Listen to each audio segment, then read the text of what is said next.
basically speaking, the film has to be eligible. If the film is eligible, the score is eligible to submit, okay, to make a submission to the Academy for either for Best Original Score, or you can submit a song or a couple of songs for a Best Original Song. Okay. The first level of eligibility is it has to be an eligible motion picture. Now, I may misspeak, and don't worry if I say something that is wrong, we'll catch it and correct it, because we do change our rules every year. Yes. So, if there's something that seems like we need to check it, by all means. But those are two basics right up front, that you can submit if the film is eligible, and once you submit, the music branch itself has a number of criteria for what is and what is not eligible. And I think if I explain to you why that is, then it'll make more sense to you than, oh, these are the rules. When we look at Johann Sebastian Bach, let's say, look at his chorales, it's not that he wrote a book saying, okay, don't use parallel fifths or octaves. And, the way he wrote created the rules. In other words, you can study his music, his fugues, whatnot, and you say, okay, this is how you write a fugue, rather than here are the instructions for fugue writing. Now, first comes the music, and then comes the study of the music, and then comes the writing of, oh, this is the best way to achieve this. So the same is true, I think, in the Academy. The rules, we observe what we think is the awardable achievement, and then we work backwards. If, let's say, the movie Immortal Beloved, all the music is Beethoven. So there's no question that the music is excellent, but it wouldn't be eligible because the achievement was not the composer of that movie. It was Beethoven himself.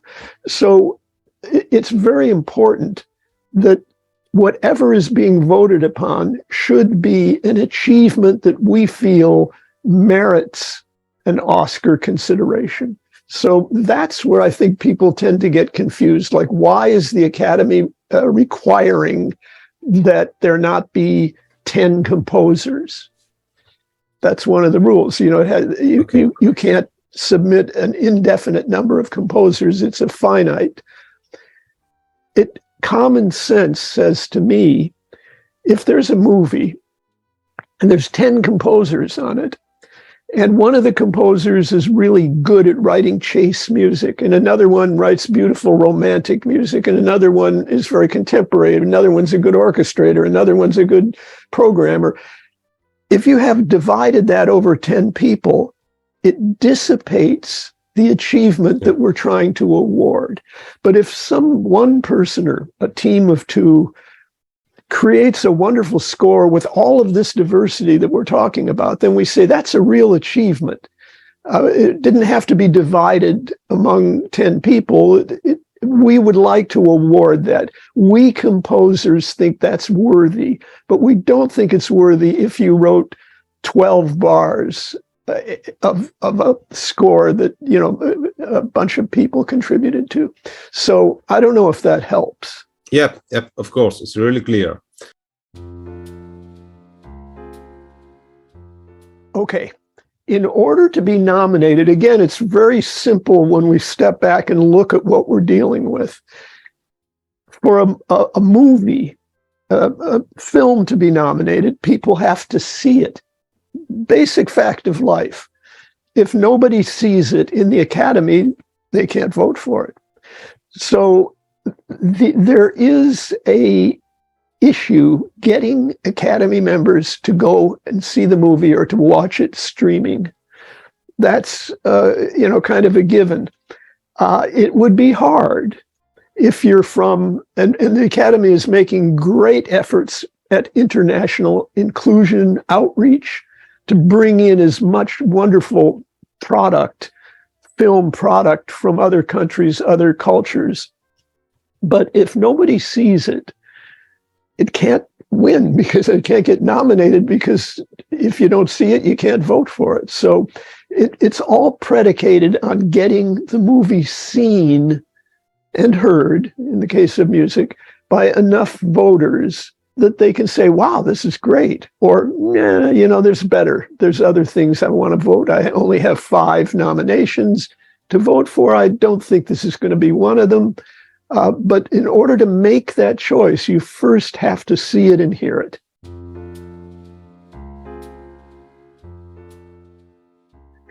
I didn't even know it was secret.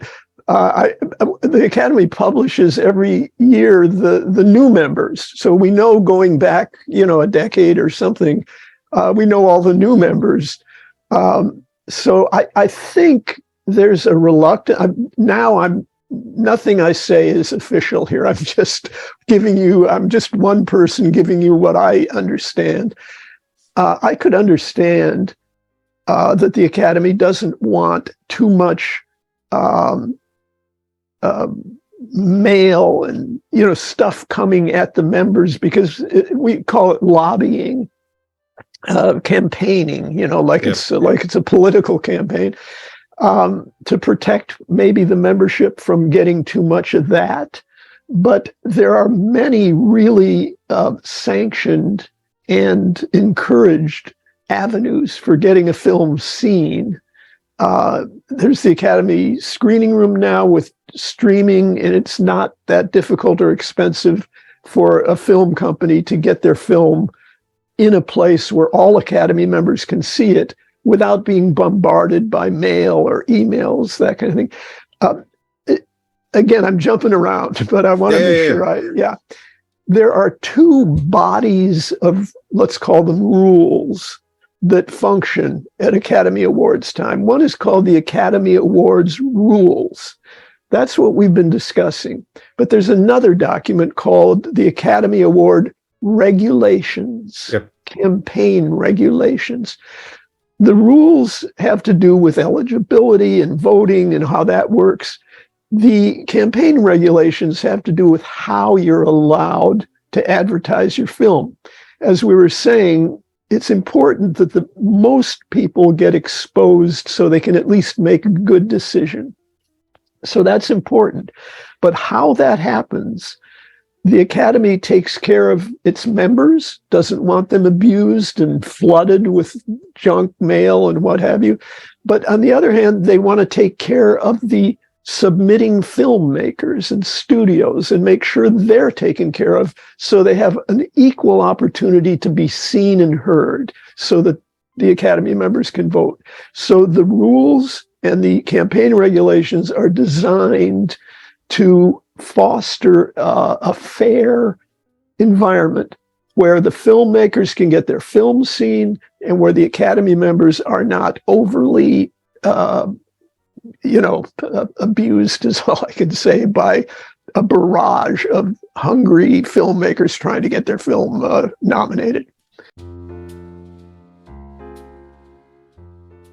Here's a basic principle that the music branch believes when it comes to giving an award of merit for a score. We'll just say score right now instead of songs, just to be specific.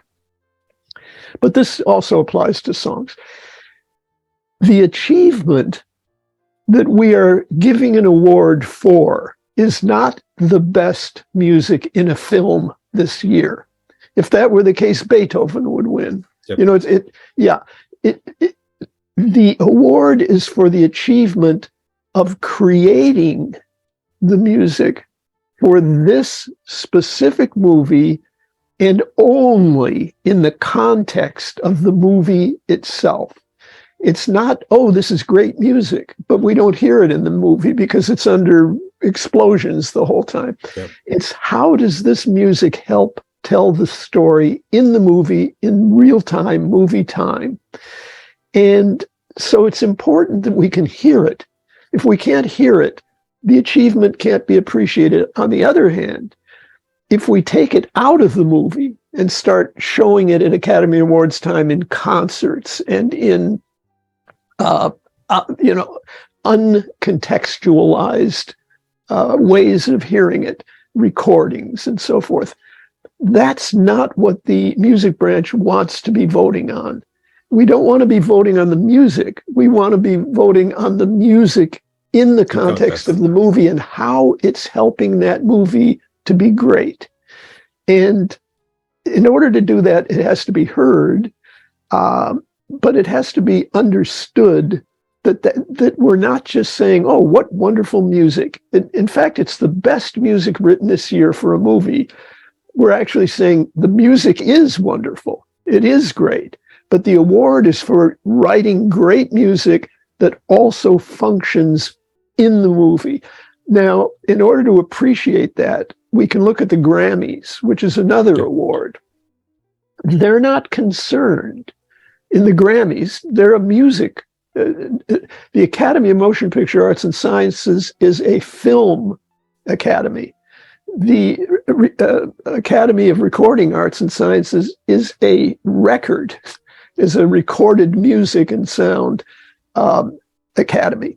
So they are actually voting on something different from what we're voting on. We're voting on storytelling and how does the music help that.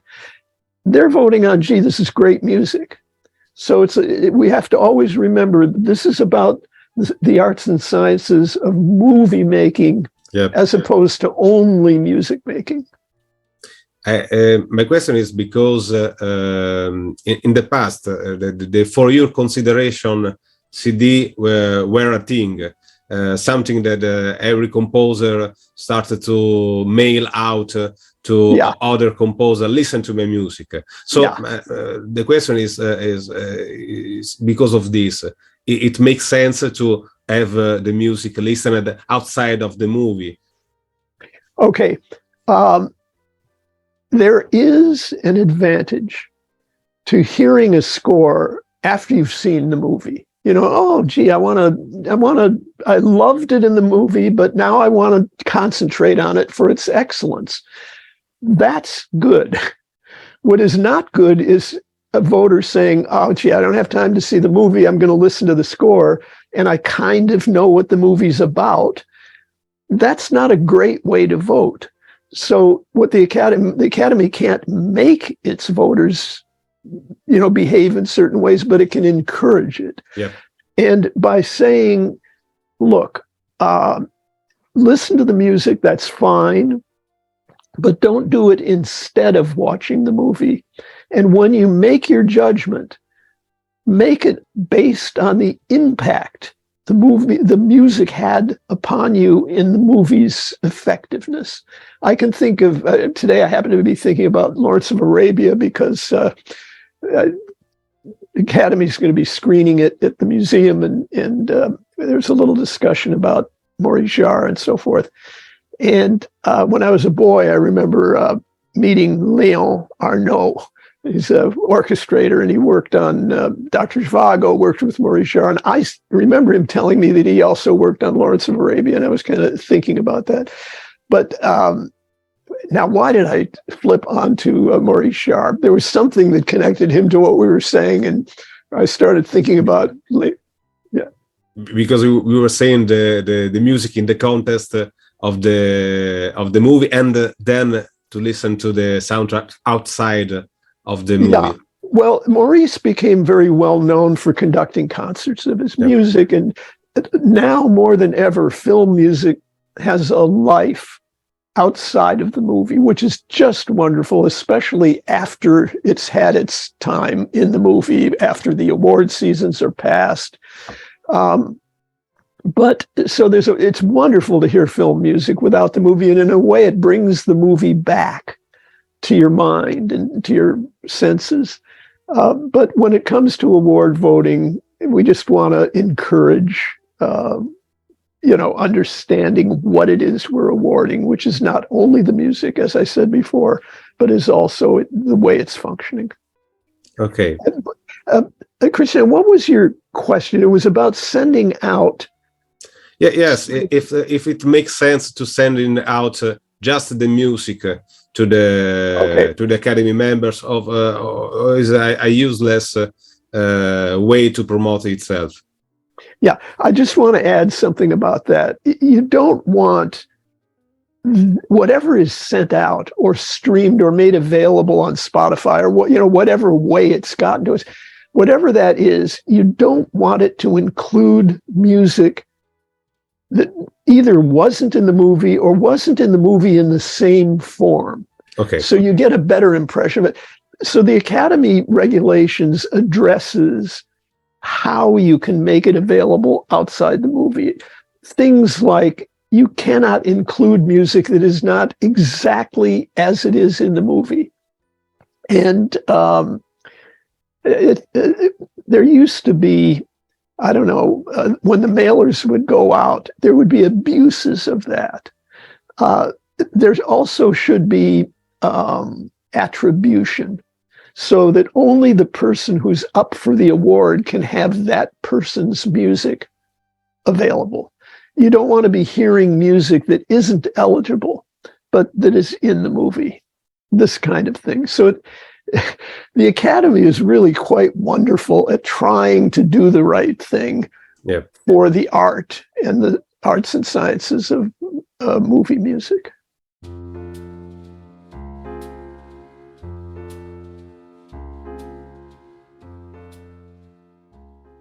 Yeah, this year, it just happens there was an unusual thing with the actress. I don't know if you're aware of that. Yeah.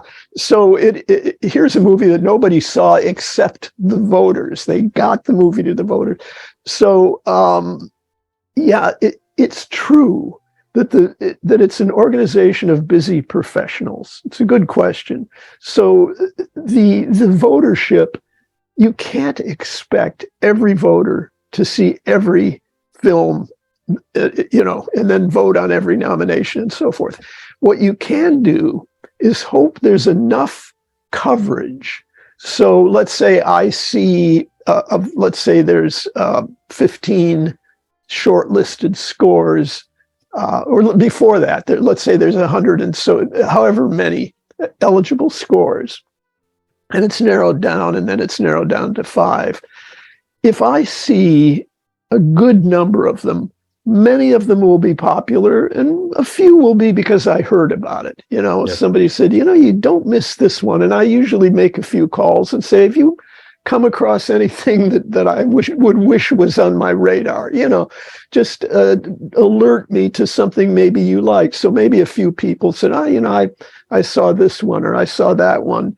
And then I make a little effort because someone I respect happened to see it and thought it was worthwhile. So enough voters see enough movies that taken as a whole, you get, hopefully, nothing's perfect, but hopefully you get a pretty good representation. Even if each voter doesn't see everything, enough see enough to be able to have a critical mass to make some kind of reasonable assessment.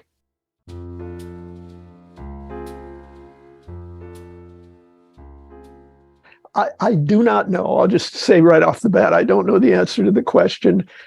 Over the years, I've been many, many, many, many years voting in the music branch, half a century almost, and we used to send out, with the paper ballots, we'd send out was called the reminder list.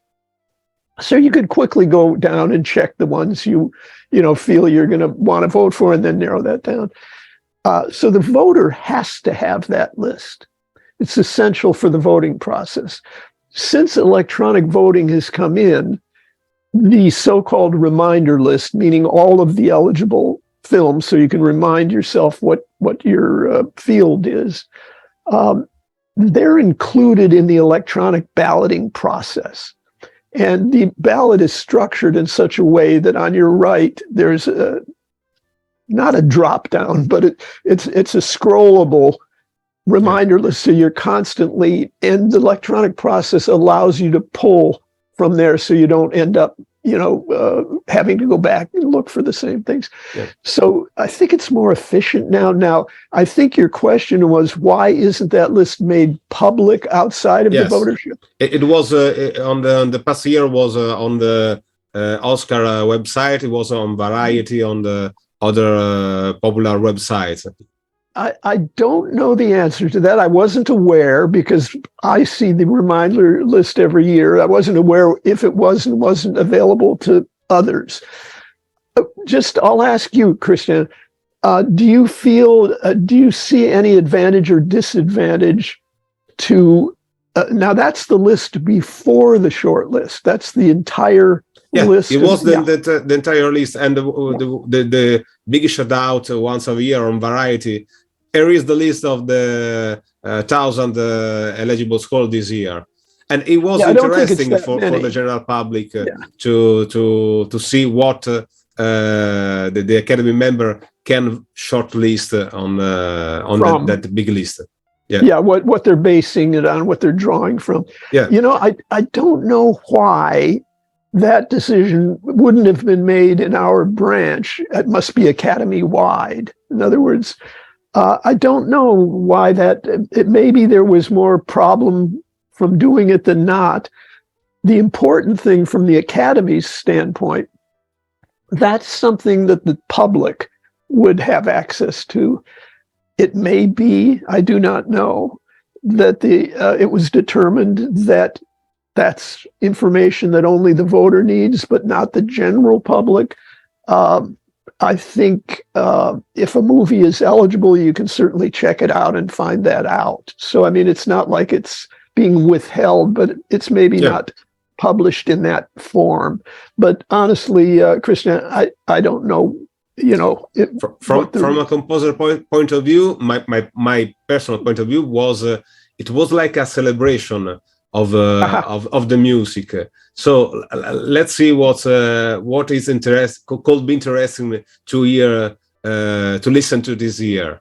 And I think it's a good point. I like what you're saying, and maybe you can write a letter, or someone could write a letter to that effect. It wouldn't be the music branch. It would be there's a committee. By the way, the structure of the Academy is quite interesting. It's all the branches, as you know, cinematography, directors, music, blah, blah. That's sort of the membership structuring element. The governing structuring element is there are, I think, 8 officers that are elected by the Board of Governors, and each one has a very particular jurisdiction. One is the awards process, another is the membership process, another is the governance process, another is the educational process, and so forth. So each vice president or officer has a certain area. The area that you're concerned with here has to do with the awards process. Okay. And one of the vice presidents will be chairing that committee, one of the governors, and you could address your concern to that committee and maybe get a reply, or at least put the question out in their consciousness, and maybe there is a reason that I'm not aware of. Okay, so it's nothing to do with the music branch of the Academy. Only to the extent that I don't know if I think not all branches have eligibility issues. Okay. So it would have to be looked at from the standpoint of that committee and the Academy-wide reasons for why they may or may not disseminate certain information. Maybe it creates too much. I can't even speculate. I'm not sure. There might be a reason, though.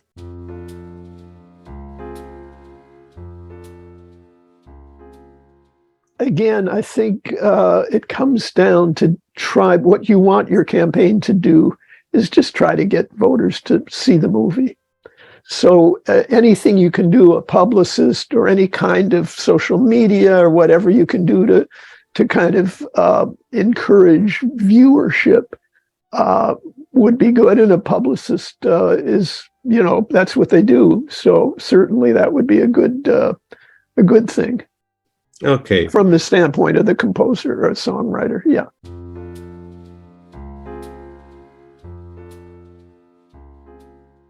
It's a branch-wide thing. The reminder list comes into play at that point, because after that point, the reminder list is no longer relevant, and the short list becomes relevant, and that's where you nominate from. So yeah, the branch is given the reminder list of all, we call them eligible scores. It's kind of unusual that a score gets ineligibilized. Usually it's if you can't hear the music or there's too many composers, whatever the reason is. So it's not a remarkable thing. It's pretty much any. Here's a thought. I think the Academy does, I believe, disseminate all the eligible films. And the assumption is it's eligible for score unless there's an obvious problem where the voter wouldn't be voting on the thing we're trying to award. So there is a way to at least know what the grand list is, I believe. It would be all the films that submitted and were accepted. So, maybe the word eligible doesn't really kick in until after the master list.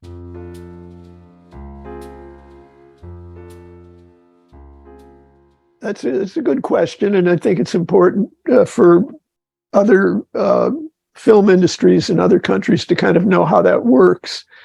The basic way that you get into our branch is you need 2 sponsors, 2 people who are in the branch. It's a big branch, and there are members in different countries, but you get 2 Academy members of the branch to sponsor you.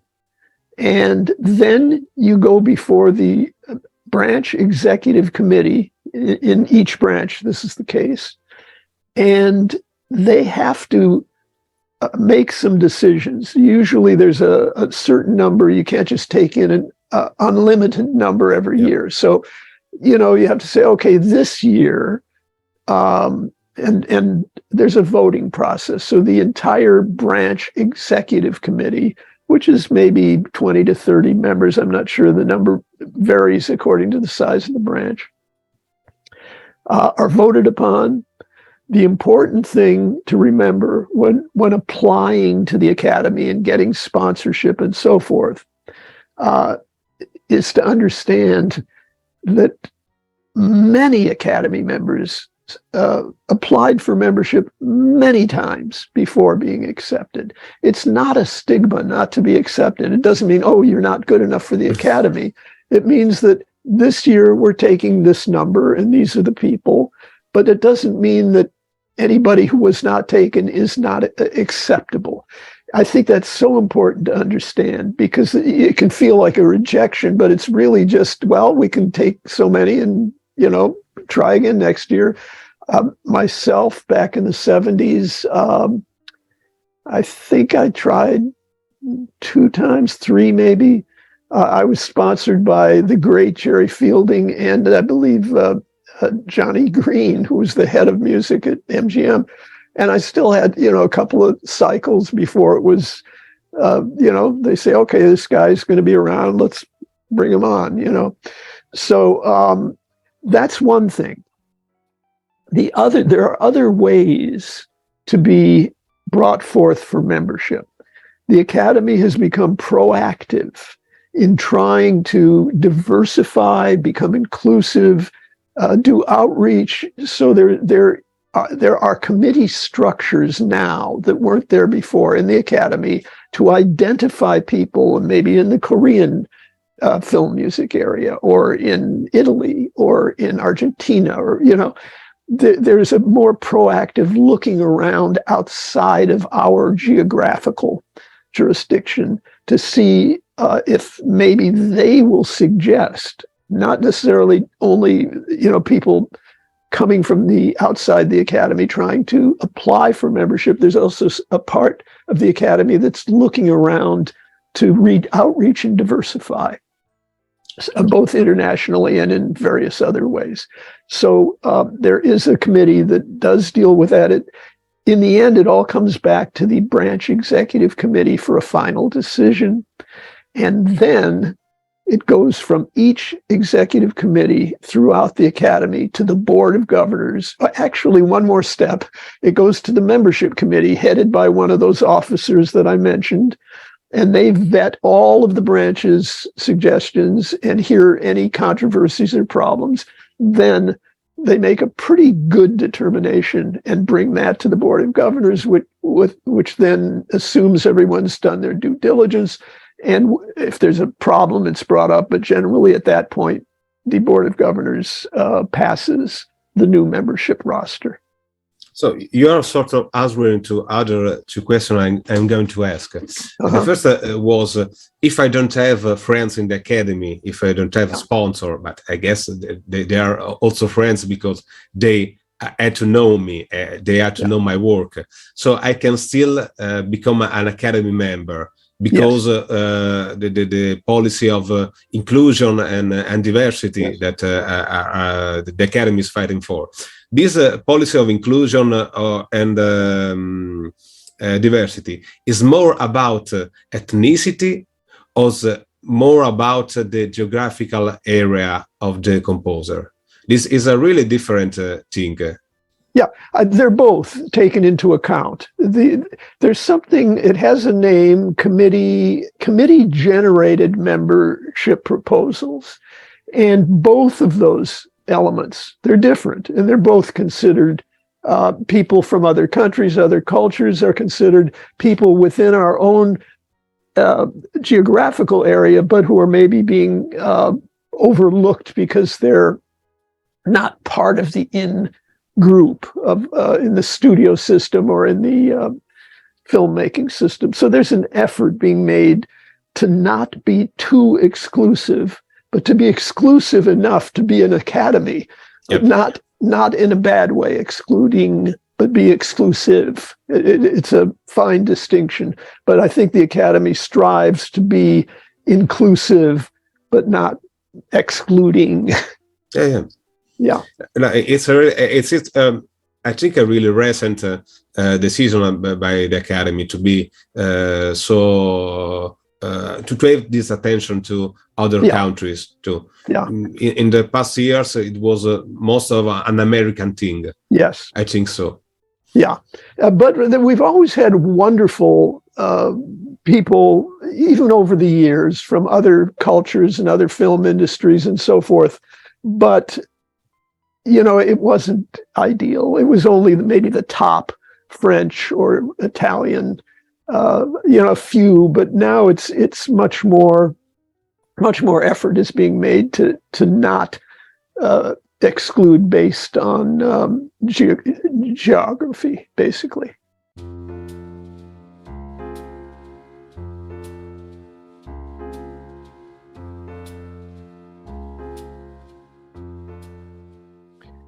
I have tons of friends because I've been in this for so long. I can't ever remember. I love these people.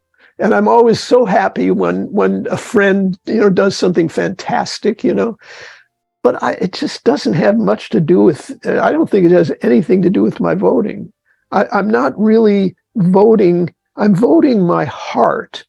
What did I love? What moved me? I want to award something that touched me. And if it was a friend, great. But, so often it's somebody I've never heard of. I don't mention, too many names here, but, a couple of years ago, there's a score by a guy I'd never heard of, a guy named Daniel Hart. Don't know who he is. And he wrote this really excellent score. I mean, really the right score for a really difficult target to hit about, this medieval mythology kind of thing.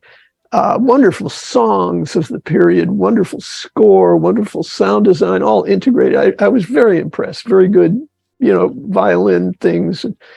Never heard of them. And there were other people that I considered, really good friends.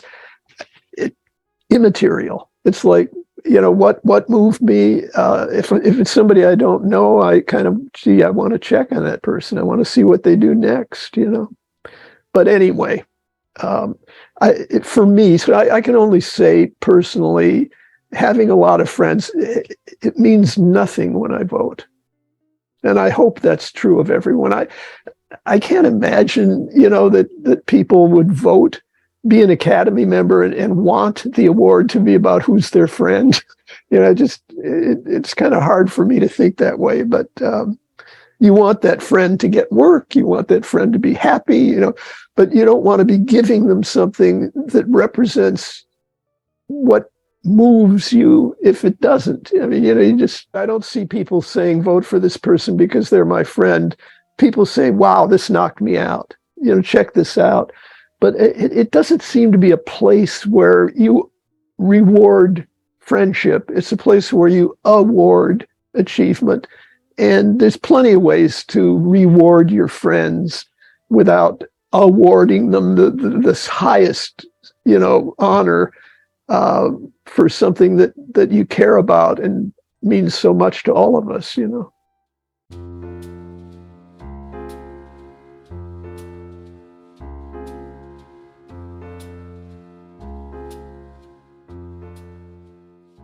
Christian, it's a really complicated question that is really getting a lot of attention. People care that the Academy function well and be made up of the professionals who understand what the award means and all of that.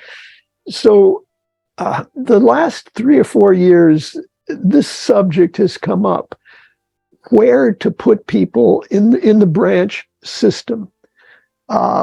Whether it sounds easy on the outside, but it's tricky.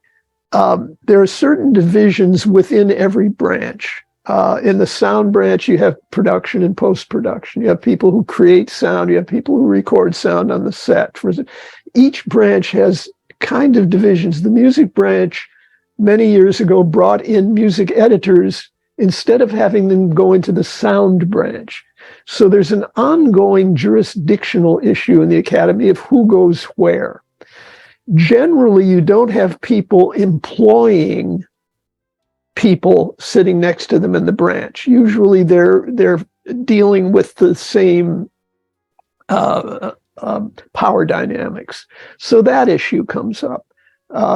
Whether they're administrative and executive functions or whether you're actually writing. Are you writing the music? Are you writing the songs, the lyrics and music? Are you part of are you in a team with the people who are, like the music editors in this case? If they were in the sound branch, they're closer to the composers because composers can't function without them. They're really a part of a composer's toolkit, so to speak. So it's so complicated. We've had supervisors come into the branch. Right now, the supervisors are in the Academy, but they're not in the music branch. They're in a thing called members at large. They've been looked at for possible inclusion in the executive branch because they serve an extended executive function. So what I'm saying is, it's not because the Academy doesn't love people that they're not in certain areas of the Academy. The music branch in this case has past few years really been looking at it, struggling with what's right for the Academy, what's right for the writers of music and song, scores and songs, what's right for the people who do the wonderful work that musical supervisors do on films, what's the right thing to do, where should they be placed, and so forth. So that's an ongoing thing, and I've been witnessing it. I'm very open. My heart is open to what's the right thing, and I listen to the composers, I listen to the songwriters, I listen to the music supervisors, and not all music supervisors do the same exact thing. Some of them are extremely working close with composers. Some of them are far more executive and far more involved with licensing. So it's being looked at. I love the Academy because it is so caring, and I've never been in a meeting where the will to do the right thing has not been like agonizingly wrestled with. So this is one of the things that is being worked on, and hopefully the right conclusion will come.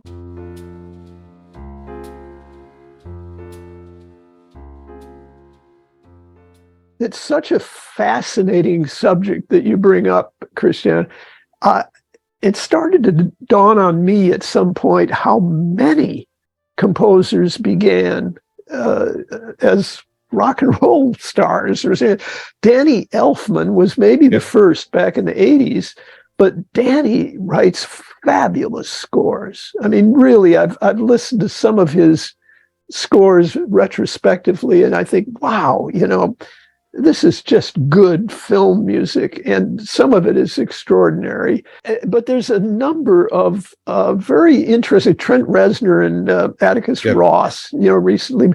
But it prompted me to write an article about it and to kind of look at the history of it and how the record industry has, with Giorgio Moroder and Jack Nitzsche back in the 80s, and just how the record, rock and roll, all of that, and film music have danced in a certain way.